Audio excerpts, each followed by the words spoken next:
အခုဆိုရင်တော့ဥရောပရဲ့ဘင်းဖြစ်တဲ့ရဲမထရစ်ကတော့ပြောင်းလဲကြီးတစ်ခုစတင်ပြုလုပ်တော့မှာပေါ့နော်သူတို့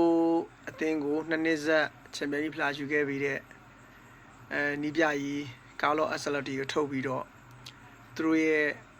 ကစားသမားဟောင်းတယောက်ဖြစ်တဲ့ဇာဘီအလွန်ဆိုသူတို့ပြန်ထည့်မယ်လို့သတင်းထွက်နေတယ်ပေါ့နော်သတင်းကလည်းလုံးဝ confirm ဖြစ်တော့မယ်ပေါ့နော်ဗျာဟိုတောက်လျှောက်ဖလားယူခဲ့ပြီးတယ်အောင်မြင်မှုတွေယူခဲ့ပြီးတယ်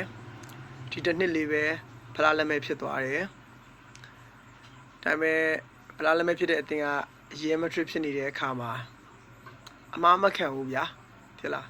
မင်းမိုင်းမင်းခံဆိုတဲ့အနေအထားတစ်ခုမှာကာလိုအက်ဆယ်လော်တီကတော့ဒီယာဒီပြီးတော့အသင်းနဲ့လမ်းခွဲရတော့မယ်ပေါ့နော်65နှစ်ရှိသွားပြီတကယ်ကိုဝါရင်တပါရင်လက်ရှိကမ္ဘာအကောင်းဆုံးနီးပြကြီးတွေကလည်းတယောက်ဖြစ်တဲ့ကာဆော့အက်ဆယ်လော်တီကတော့ကျွန်တော်တို့မက်ဒရစ်တင်ကိုနှုတ်ဆက်တော့ပေါ့နော်အဲ့လိုပဲထုတ်ဝင်လာတဲ့နီးပြလည်း43 45 46အဲ့တန်းပဲပြောနော်အဲ့တန်းမှာ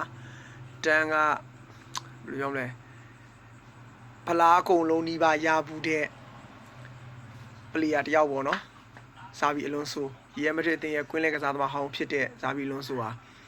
နီးပြဟိုကစားသမားဘွားမှာလည်းဖလားတွေအကုန်လုံးပတ်သိမ်းလာတယ်ကမ္ဘာဖလားအကုန်ပတ်သိမ်းလာတယ်အဲ့လိုပဲနီးပြဘွားမှာလည်းအခုစားကိုင်လာတဲ့လီဗာကူဆင်ကိုလုံးဝရှုံးဝဲမရှိဘဲနဲ့ဟောနော်ဖလားယူပြီးလိုက်တဲ့အတွက်အသင်းနိုင်လူချင်းတဲ့နီးပြတယောက်ဖြစ်နေရီယယ်မက်ဒရစ်ဆိုတဲ့အသင်းကိုကင်ပြီးဆိုတော့ထွက်သွားမဲ့အက်ဆယ်လော်တီလည်းစင်ပြေပါစေပေါ့နော်ဝင်လာမဲ့စာဘီအလွန်ဆိုလဲကိုလက်ပါ